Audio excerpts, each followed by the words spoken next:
What's good? Welcome back to another edition of Dat Talk Podcast. I go by the name of Bacon. I got my co-host with me. Hey, it's your boy, Mr. Millie Rockin' and I'm here, baby. You feel me? God be the glory, baby. I'm here. Mr. Too Many Reasons himself. Our Millie Rock is nice, too. I've been Millie Rockin' since before Millie Rock. Millie Rock, one of them dances you can do for everything. You could be in church and Millie Rock the God. Hold up. You can Millie Rock at a wedding, a bar mitzvah. It don't matter. You can Millie Rock to Mexican music if you can. I like the cha-cha. You feel me? You feel me? But yeah. Bro, it'd be interesting to see somebody Millie Rock in church, though. I ain't seen that one. Hey, I see a lot of dances in church, but I ain't never seen nobody hit you with the Get it, Jesus. Hold up. I'm trying to tell you, like, I think hopefully when church returns back to its normal form, yeah, you feel me? I think first day in, I'm Millie Rock. I feel like I'm going to just go ahead and let the spirit take it, and I'm going to just do it right there in the aisle, too. I'll probably go front, depending on how I'm feeling. Because you can't question it. You can't. Right. You can do any dance at church and nobody can be like, what is he doing? They can be like, oh, man, he got But I think we got to stop it like twerking. I don't think. Don't be twerking. Don't twerk for Jesus. But I feel like most regular dances are solid. Two-step, a Millie Rock, you hit your Dougie or something. I feel like Hold up, man. Hold up. You can't be sexist now. If we can do some boy dances, if a girl want to twerk for Jesus, that's what she wants to do. No, but I said everything that requires just a solid movement. You feel me? Like, because the spirit was in her. The spirit was in her. Not the right one. Hold up. You can't be turning up at King of Diamonds Saturday and come bring that in on Sunday. Nah, we can't. We got to draw a line. I thought God said come as you is. Yeah, come not twerking. Come as you are dressed. Yes. Listen, Mary and all them in heaven is not up there twerking for Jesus. They not, no. Hold up. I'm not buying that. Feeling, man. On to today's amazing discussion we about to talk about. The NBA is coming back, baby. Ooh, the NBA, man. I can just hear the gym floor. And mainly that's because there will be no fans. So I can really hear. Yeah. There's going to be a lot of – but I heard that they're going to be using 2K in collaboration to create like an actual crowd so you can get some kind of sense of a real basketball game. He said, I haven't heard. So can you kind of like – So what did you kind of hear? 2K supposedly, it's not confirmed yet, but there's talks that – you know how the Korean baseball, they got crowds – and they can have like not animations, but sound effects when things go on and things like that. They're going to be doing some of that in the bubble when it comes to actual games. They're going to be having like actual crowds. If somebody make a shot, get excited, and then defense, all that good stuff. And I think you could do it. It won't be necessarily the real people, but at least to give you a sense, man. Ain't nobody, it's going to be boring for TV just watching people just hoop. I'm not saying that watching people hoop is boring, but if you just watching people hoop and you just, it's the fans interaction. It's the liveism of the crowd that makes a game what the game is. You know who game got to step up? Who? Commentators. And it's really, no, for real. And I'm just saying, the color commentator, because like with everything, it's always the guy that's calling the game, and then they got the NBA guy breaking down that stuff. So the Kevin Harlans, the Mike Breens, the Ryan Rusko, like all the people who are the color commentators, they're going to have to really elevate their game, because you got to think about like they have to create a whole vibe. Yeah. You feel me? And even the people that's got to step up even more is the people doing it on radio for like local stuff. Yeah. Because again, like they already got to create a vision because you're not watching it. and there's no crowd noise. So, like, you know, Right. with me, man, you know, it's going to be big ups to these commentators and them really diving into their bag because they're going to have to get in their bag to bring this to life. I think if they like, for example, UFC does a great job when it comes to commentator, and they're right in the fight, so you can hear them if there's no crowd. And they're like, "Oh, you see that hit? Whoa, what a big shot!" And it's like you would think that it's a big crowd, but you can actually hear them saying their sort of commentary in the fight. You know what I'm saying? Because they said some fighters have kind of picked up on what they were saying and Right. used it. I'm like, oh, that's cheating, possibly. Right, maybe. You know, That's what it is. I mean, it's how it is at the end of the day, man. That's what we gotta do. But we have an NBA season, man. We're gonna have 22 teams. Okay, we're gonna have 6 teams that are within the 8 seed.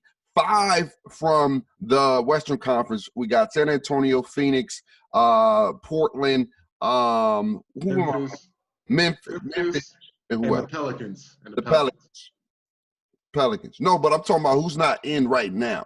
We got San Antonio. Those are the 5 that's not in. Yeah. Sacramento. Yeah. So those are the 5 that's not in. So we have, so I can make sure I'm. So okay, so 5 teams we got. Man, come on, bro. All right, here we go. I got you. San Antonio. Yes. New Orleans. Yep. Portland. Sac and the Suns. Yeah, those are the 5 that are not in that's been invited to go to play in the bubble. And then Memphis is the 8 because Memphis was the 8 seed hit when the season stopped. So they are not included into the additionals. Exactly. And then we got Wizards from the East. That's the only team from the East, man. Well, yeah, because you know, that's why LeBron ran the East.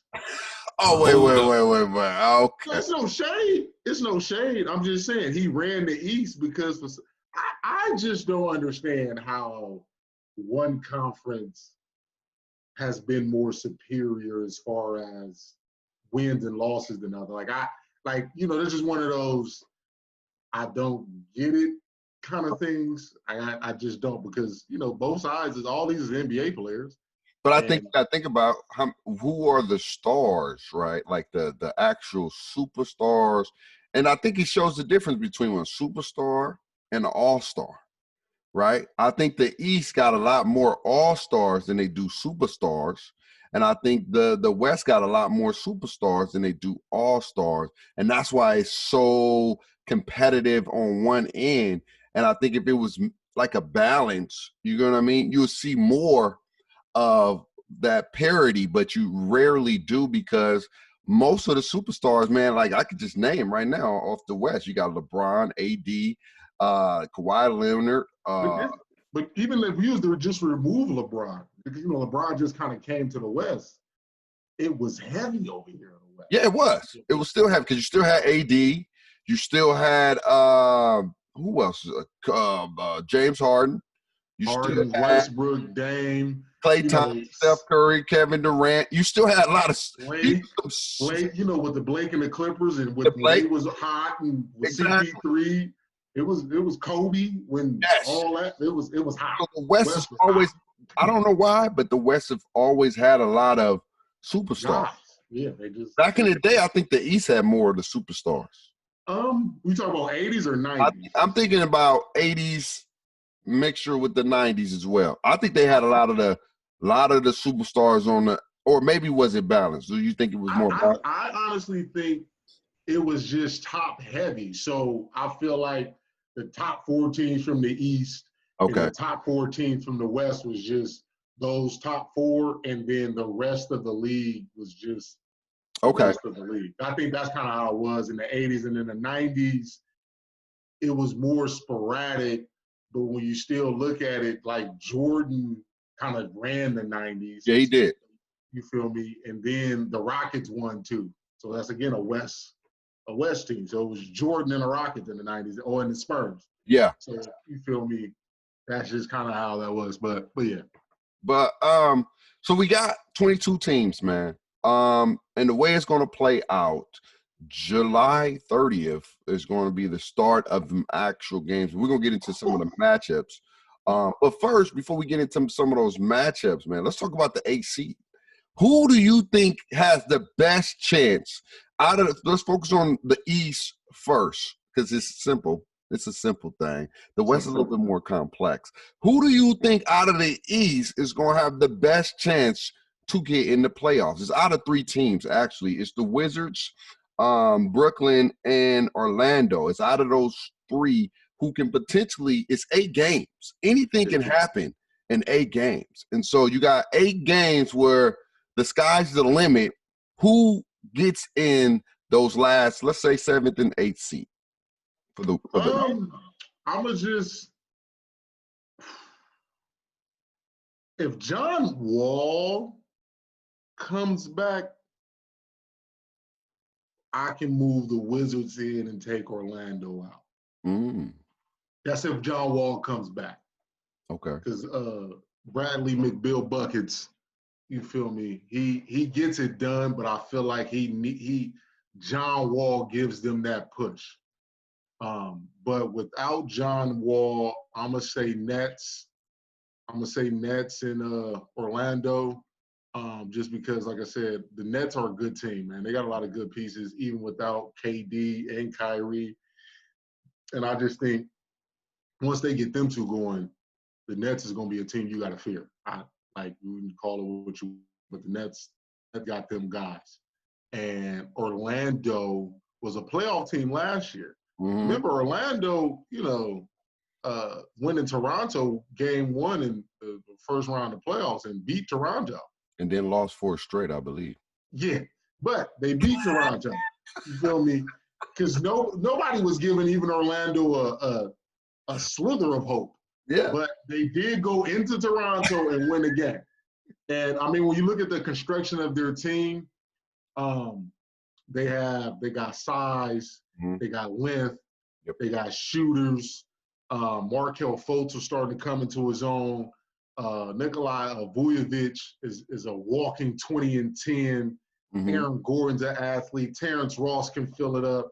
A veteran in DJ Augustine. So they got pieces. Now I don't believe they about to make a run and we about to be like, oh my God, Orlando. But if we just talking 7-8 seed, I'm gonna go Brooklyn or Orlando. You taking Brooklyn or Orlando? Yeah, I'm gonna take those 2. But if John Wall comes back, what's the word on John Wall? Is he going to come back or not come back? I haven't heard nothing official. So I'm gonna just ride with that he's not. But you feel me? That's what I'm saying. John Wall makes a huge difference because they also was talking about possibly signing Boogie Cousins. I don't know if Boogie Cousins is just enough because he's still gonna have to play himself into like Boogie Cousins in 8 games is not about to just push you. I feel like Boogie Cousins going to a team that's already in it and he playing 8 games just to get himself right instead of playing 8 games to fight. You feel me? Because when you fight for something, your antennas is way higher. Right. So I think you got a point. I think if they do add Boogie Cousins, that will help them out. But my thing with John Wall, I don't know what John Wall you're gonna get. John Wall ain't played basketball in probably like 2 years. 2 years. So that's crazy to mention. They come back on a 2-year layout and expect to just make a miraculous run to even get your team in the playoffs in 8 games. You know how hard it is to get in your body in condition? I don't even know if you've been working out. I know he's been rehabbing and things like that, but basketball tempo is different than rehab tempo. Game speed, when you're playing against other competitive players, is different than just, working out and rehabbing, getting somebody. Because when you rehabbing, they're going to push you, but they're not going to push you to that limit because they want you to get healthier, right? When you're playing against somebody, man, I'm trying to beat you. I'm going to attack you. I'm going to bump you. I'm going to give you a little extra stuff to make you put more pressure. It's not that I want you to be hurt, but I'm trying to win. You know what I'm saying? I'm trying to win by any means necessary. So I don't know if the Wizards have what it takes. And I also heard, I don't know if it's legit or not, but they're one of their best scorers may not even be playing in the playoffs. Davis Bertans, I think he he opted out. I think he's one of the ones who opted out. And trust me, look, I'm a fantasy guy. I also play fantasy basketball with my guys, whatever the case is, and I had him on my fantasy team. And Davis Bertans is a bucket getter. Exactly. He's a shooter. He's one of those overseas guys that just know how to play basketball, man. And he's not like no name that you like, oh yeah, but you gotta, if you're an NBA fan, you got a Davis Bertans on your team, you gotta work. So that's why I think the Wizards don't have enough. They just don't have enough. Bradley Beal buckets probably can do as much as he can, but one will never beat five.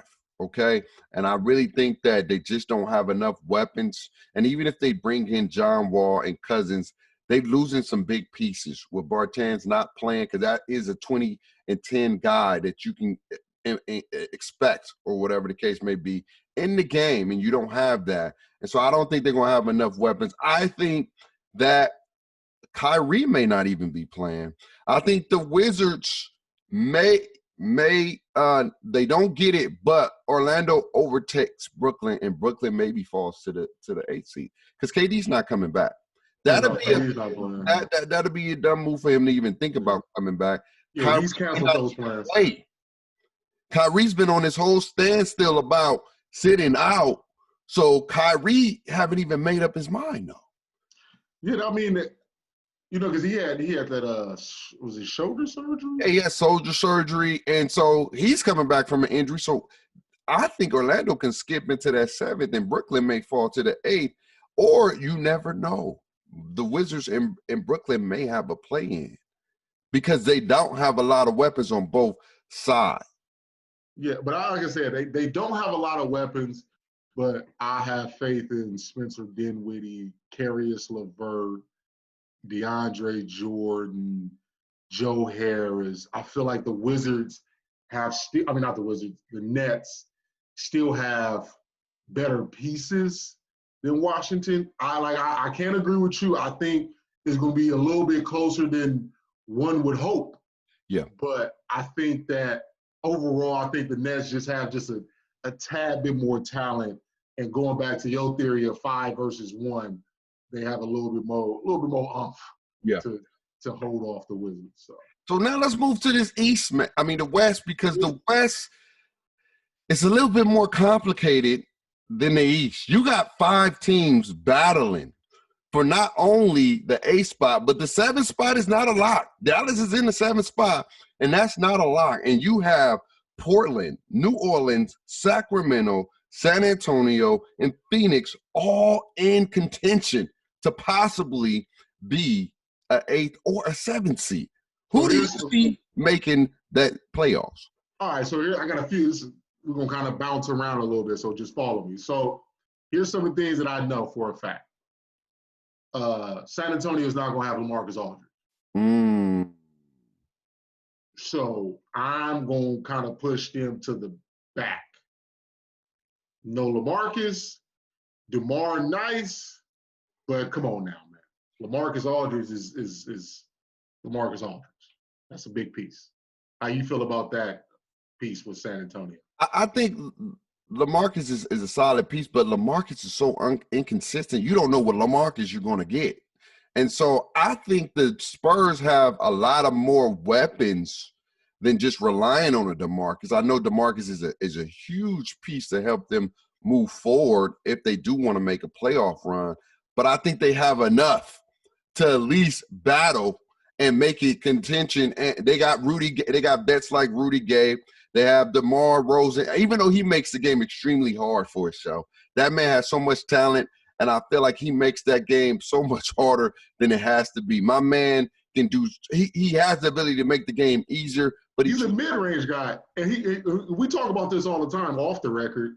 He's a mid-range guy, which, mid-range is one of the ones that's just obsolete from the game. You know? But a mid-range can be a layup if you grind, and he has a solid mid-range, but he chooses to shoot difficult mid-range shots, off-balance mid-range shots. And DeMar DeRozan can be an elite athlete, and not an athlete, but elite player in the NBA if he just let the game come to him and make simple plays. Make the simple and easy plays. Instead of He have a man. It's this thing that I talk about in 2K, not to bring in 2K, is that players, when they have a chance to make an easy bucket, they do all this extra stuff and end up shooting a horrible shot when all they had to do was go for a layup. But they want to do a lot of flair, a lot of finesse, and then they shoot an off-balance fadeaway. You be like, bruh, what are you doing? And that's it's what green, though, but it's just green, like why? But DeMar does why? that. He has his man beat. He can get by his man if he wants to. He has a lot of weapons in his artillery, but he chooses to settle and make and shoot tough, difficult shots. And it just hurts me when I watch. But I do think the San Antonio Spurs got a lot of weapons that can help them even make a playoff push. Because I think you got a great coach like Pop that always enforced team basketball and has never relied on one man. And so if my man LaMarcus is not in, I think it's going to be a blow, but I think they still can win some games to have a chance. I was just looking at, like, if I was as I was building up to who I believe had a chance, I'm putting the Spurs as more like competitive, but won't get it. Phoenix, they won't have Kelly Oubre. And Kelly Oubre is basically their second scorer. Like, Devin Booker does his thing. DeAndre Ayton is still coming into form. You really don't look at Ricky Rubio as a bucket guy. No. Oubre, when you look at how Oubre was getting buckets, I'm a big Kelly Oubre fan, and he was getting buckets. So I feel like them not having Oubre pushes the Suns back. Is he choosing to sit out too? You said who? Is Oubre choosing to sit out too? He's not. He had surgery, I believe. Okay. The injury he has sustained during the season, I believe he has surgery, or he's still recovering from that, if I'm not mistaken. So not having Oubre for the Suns. That's gonna be a big one.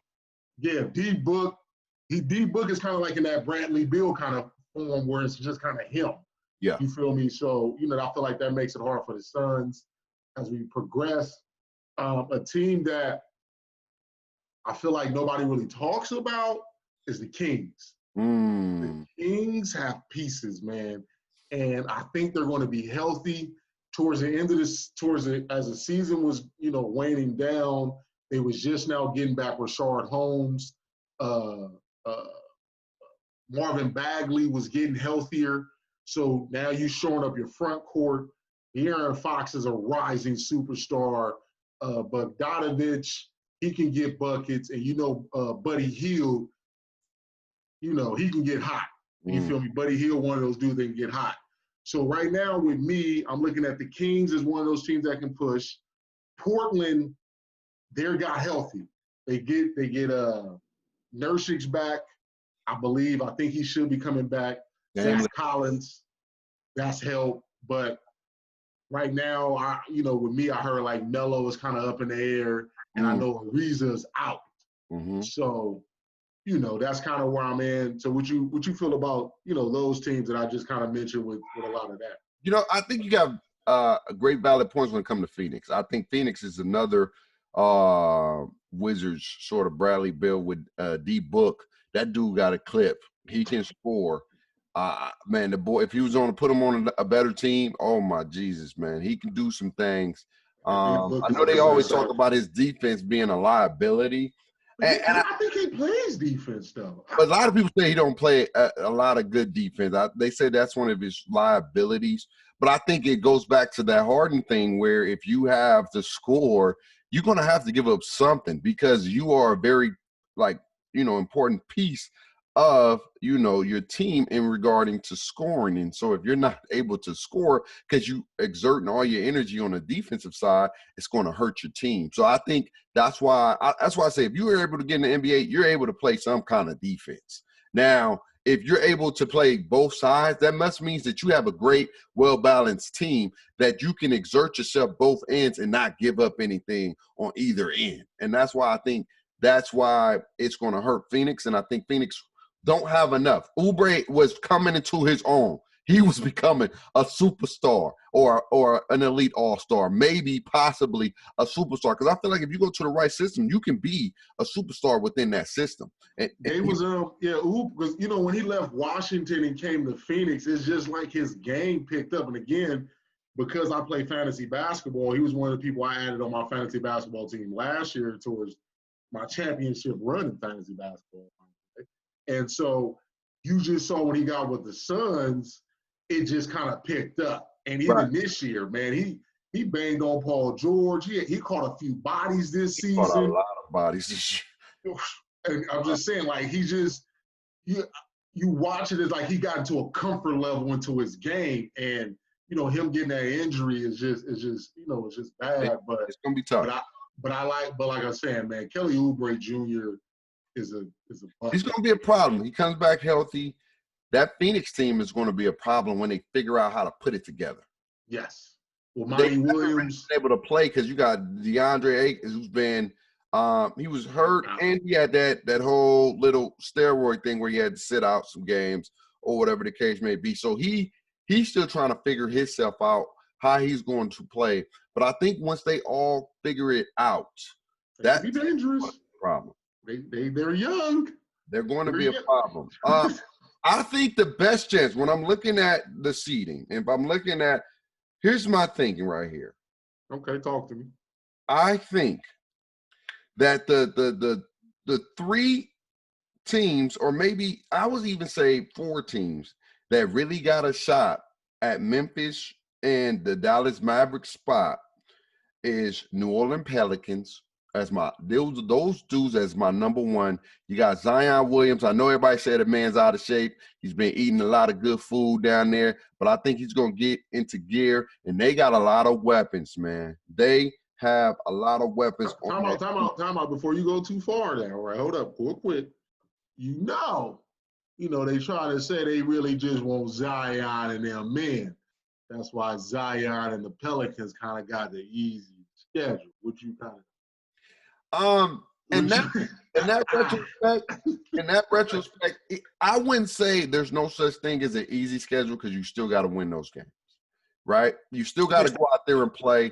Even though you can set up a schedule for them to be able to get in the playoff, they still got to go out and play. You got to remember, these guys haven't played basketball in 2 months, right? And you got 8 games to try to come back and do the best you can to play in a possible chance to get in the playoffs or do a play-in game. So I don't think nothing's guaranteed. Though they have the easiest chance to make it. They got according to the numbers, the scheduling easiest schedule to make it. But I just think regardless if they had a tough schedule or not, they got some weapons. They got Lonzo, who's coming into his own. They got my man Zion. They got who else?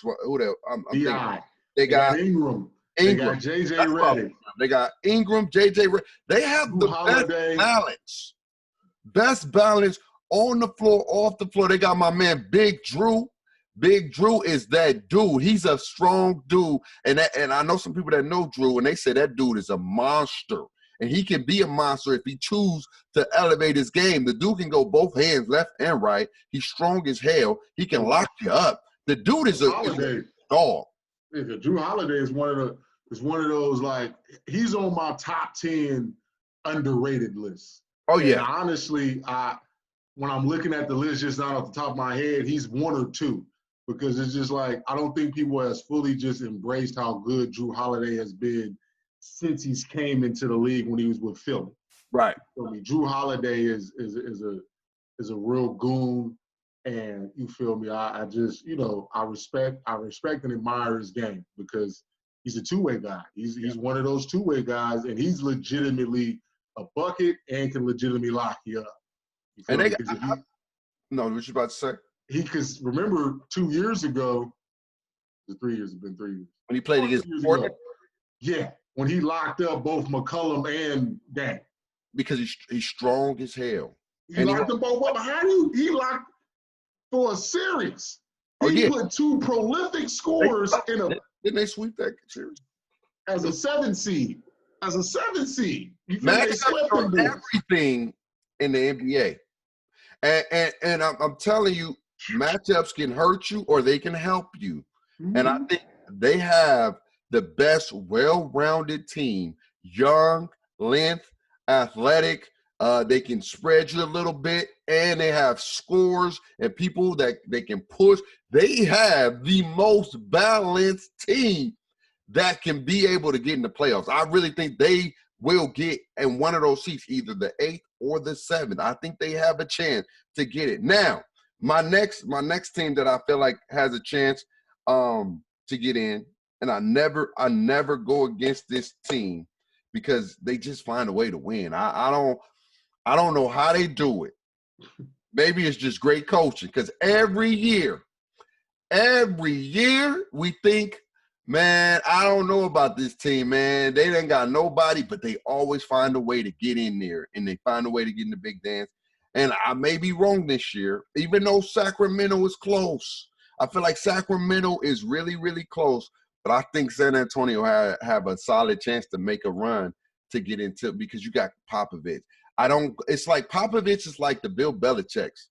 Can't count him out. I can't count that man out, and I don't know how he does it, but he finds a way to get them to turn it on when they need to turn it on, and they always find a way to make the playoffs.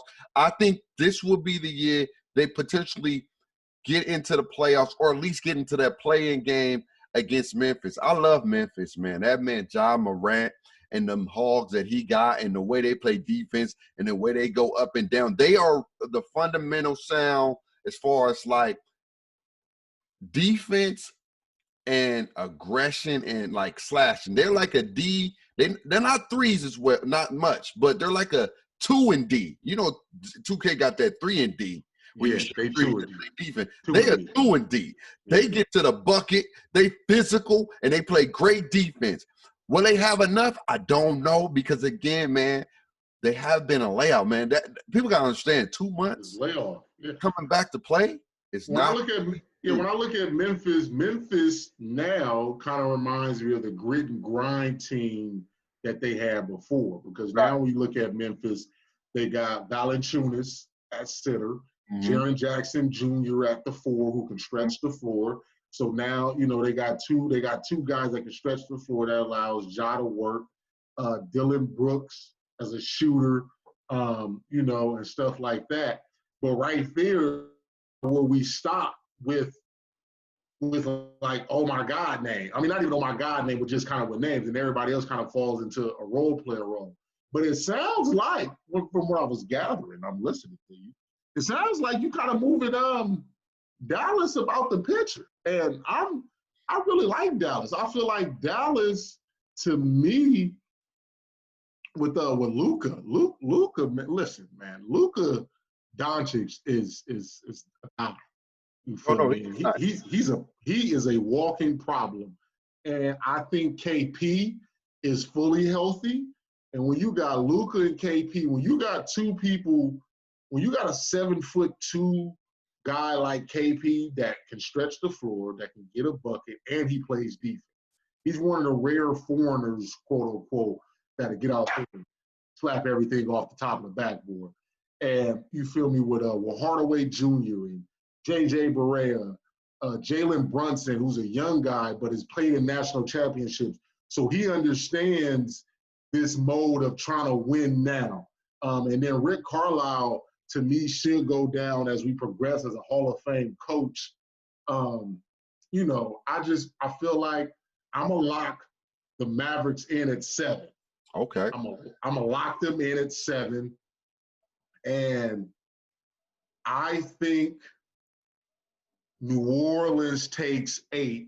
And I only say that because I feel like the Lakers take 1. And the Laker, New Orleans, Zion, Bron, Zoe versus the Lakers gives us juice for the playoffs, just for the NBA ratings. That's what I'm gonna go with. So I got, you know, Mavericks 7 and New Orleans 8. But I also think the Rockets got to kind of figure it out. So I feel like the Mavericks can move up to 6 and the Rockets can drop down to 7. And in addition, something we ain't really talked about was Utah. they lost they guy Boron, because I think they named dude from Sacramento and a dude from Utah names is kind of similar, but he's not playing because he had surgery too. So he's out. So Utah has lost a guy that they brought in from Indiana last year that helps that team. So Utah can slide and Dallas can move up. So that's kind of what my 8 is. My 7 and 8 is looking at Dallas and New Orleans. You know what? I didn't take in consideration that though these other 6 teams are locked, they seeding can change. Facts. Change matchups. And what did you just say? Matchups mean everything. Yes, their seedings can change. I was under the impression that these teams were locked when it comes to seeding, but they're not locked when it comes to seeding. They're just locked to be able to go and play. Yes. So anything can change. Now, when you say stuff like that, anything's on the table. Now, this is what I'm still kind of trying to figure out. So when you got a Houston that's 40-24, right? And you have Mavericks that's 40-27. What if Houston lose all 8 games? Do they not make it? That's what I'm trying to figure out. Like, I think it's just kind of like you just got to win. Like, to me, it just sounds like you just need to win games. You need to win games to secure it because you just got to put yourself in a situation. But remember, the playing games only happen for the 8 and 9 seed.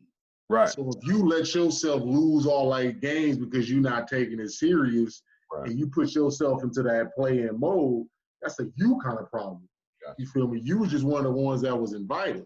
And so when you look at, like, the Lakers, Clippers, Denver, who's the 4 seed? Whoever the 4 seed is, all those teams right there, I just feel like they're going to be fighting for that. And then you got – so seeds 1 through 4 are going to be fighting for 1 through 4, and 5, 6, 7, and 8 going to be fighting for 5, 6, 7, and 8 as far as seed. That's kind of what I'm looking at in the West, because the Lakers got a huge gap, Clippers got a huge gap, Denver got a huge gap, and so. What it's saying, what I've read, it says the 6 teams that are currently within 6 games of the 8 seed team in the conference, each of those teams will play 8 seeding games. So I think they're only playing for the 7th and 8th seed. I think those other seats are locked. I really think that, because they're not saying that, because here's my thing.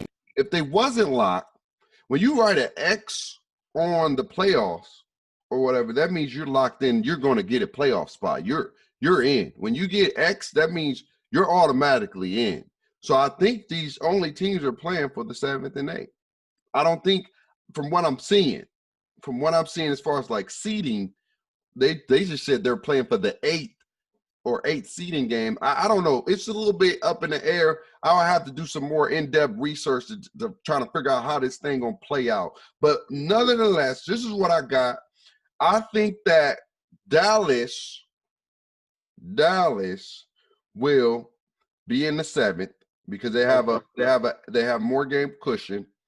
And I think that the New Orleans Pelicans and the San Antonio Spurs will have a play-in game. That's what I'm going with. I'm going with San Antonio and New Orleans having a play-in game, and Memphis just right out of that thing. They just right out of it. I may be wrong. Sacramento may make a push, and they may end up getting it. I'm telling you, bro. That's my sleeper in this. Yes. You feel me? I really like New Orleans, but Sacramento is my sleeper in this. And shout out to my guy Collins. I know he likes to hear things like that Sacramento got a chance because, as a Laker fan, we've been killing their chances since 2000. But anyway, I feel like now is their time to kind of turn this corner because I think that they got healthier and they're young and you feel me? This kind of goes into, we're going to get into this probably next week, kind of goes into them being young. Is that a help? you know, the Lakers being an older team, even like the Clippers being an older team, does that help them? Right. You know, so to me, I'm just excited because we are in a stage, we are really in a basketball stage where we don't know. Like before the pandemic hit, we didn't know.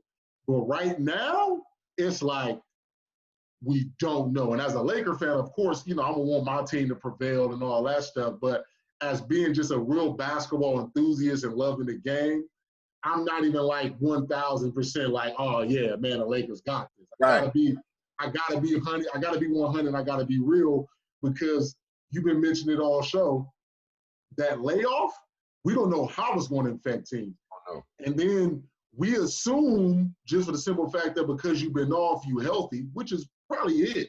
But because your body have not went through these different jumps and moves and all this, to me, everyone's still high to injury. Yes. So we can have God forbid, we can have any major injury that changes the full landscape of both the East and the West. You feel me? So it's so unknown, and we are basically 33 days out. 3 days out, man. Man, I think rather than us talk about what we're excited for as far as like matchup, we can save that for next week as well in regards to the excitement, because then we'll know who's actually going to be locked in. It's Wednesday on the game. Wednesday tomorrow, right? They're supposed to probably, I believe it's Wednesday, right? I think next Wednesday, on June 30th, they have to tell their teams who is going to play and not. And so we'll find out. I know that there were 16 players that did get tested positive, which is it's not as bad as you think, but you don't want to see no test, but it's common.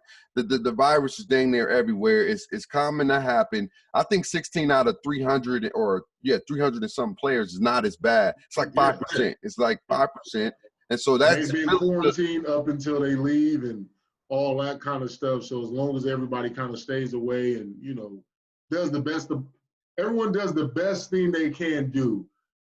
You feel me? Like, again, I said next week we'll get into the bubble and some of those rules, and we could talk about that because the bubble rules is lit. Yeah, you know You're like a kid. You're like a kid in the summer. Like I said, to me, it just sounds like a huge professional AAU tournament, and I kind of wish I was in Orlando. Right. I kind of wish I was too, because I know it's about to be extremely fun, but we can't even get up in that thing. If you ain't within that bubble of people that they invite, you ain't going. I may know a couple of, hey, bro, I mean, tickets ain't that much. I may know a couple of people. Man, you can't even get up in there, dog. It's going to be shut down for everybody unless the people in the bubble. But so you got Dallas and you got New Orleans.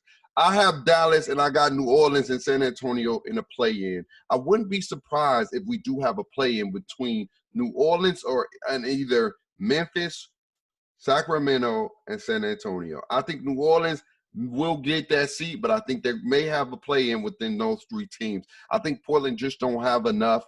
I think even with D. Lillard coming back, feeling healthy, and if Melo plays or don't play, I think it can help or hurt them because you got another ball handler on the floor that has to be comfortable with shooting off the ball and playing off the ball. And I know we always say Melo can do that, but that may not be your strong suit. Everybody has their strong suit, and that may not be their strong suit. But we'll find out. Y'all let us know who do y'all think is going to get in that 8th seed between the East and the West. But you're on a hot seat or you're on a hot seat, right?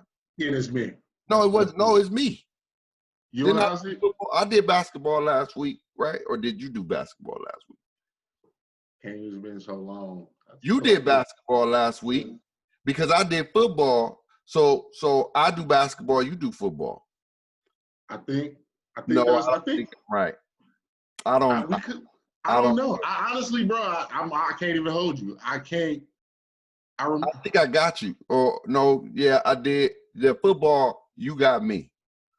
Yeah, because I had you. Yeah, so it's me because it's basketball. Because I remember you told me because I had on the jersey. I remember you was just like, so I'm on the hot seat for basketball. We're on the hot seat, my man, and I got some hot topics for you. And I know this leads into next week's episode, but I can't wait to ask. I gotta ask this just so we can prep next week episode. So let me know when you're ready. Man, come on, man. You stay ready. You ain't got to get ready, man. If you stay ready. So we talking about the start of the new season, right? Lakers versus the Clippers play the first game coming back from the whole pandemic and everything. Who wins that game and why? As a fan, I'm going to say my team. But as a basketball person, I have no idea. I'm going to just be real with you. Just because I don't know. Like, I mean, as a fan, I'm going to say the Lakers, duh. But just as a basketball guy, I don't know. Because we don't know how these two teams about to look. You know, last time the Lakers played, they won. So I'm going to go with the Lakers. Okay. I'm going with the Lakers. Okay. All right. Whatever you say. Now, staying within this whole bubble and the playoffs and all the NBA restarting, do the Rockets pretendly have a chance of upsetting everybody with a new 20 pounds less James Harden? Or you think they're still going to get eliminated within the first or second round? I think the team that hurts the Rockets, the only team that really kind of scares the Rockets is the Lakers, because the Lakers have like size and they can score inside. But other than that, I feel like it's fair game because nobody else can really overpower the Rockets. So as long as, like what you said, as long as they have certain matchups, the Rockets can avoid the Lakers, the Rockets got a solid fighting chance, especially if James Harden is 20 pounds light. Okay. All right. Now, this one is for the culture. This one is for the culture. Who would you prefer if you chose to listen to any kind of music or whatever the case may be? Eminem or Justin Timberlake? Ooh, that's tough. I'm gonna go M. I like M, man. I feel like M will get me right. You feel me? Justin is more for me and the lady. Justin gonna sing to us, and we gonna, but M, I'm a competitive guy. M gonna get me mentally right. You feel me? And I'm gonna go M. 8 Mile. Shout out to 8 Mile Road. You feel me? Now everybody from the 213, put your hands up and follow me. You feel me? Papa Doc, Papa Not. You feel me? His real name is Clarence, and Clarence still stay with his parents. I can't with you. Well, there y'all have it, man. Another episode down, man. Y'all let us know in the comments below who makes the playoffs in the 8th seed out of those contention teams that have a potential of getting in the playoffs. And let me know if I can't even forget. I forgot what I was about to say, man. But y'all let us know in the comments below, man. You got anything else you want to leave with? Nah, man, just when y'all get a chance, make sure y'all Millie rocking Bible study this past week. Hold up. Lord knows. You feel me? You feel like the gracious presence of that man. You just Millie rock, for the family. We're about to get up out of here, man. I always make sure y'all talk. We'll see y'all next week, man. We out of here. Peace.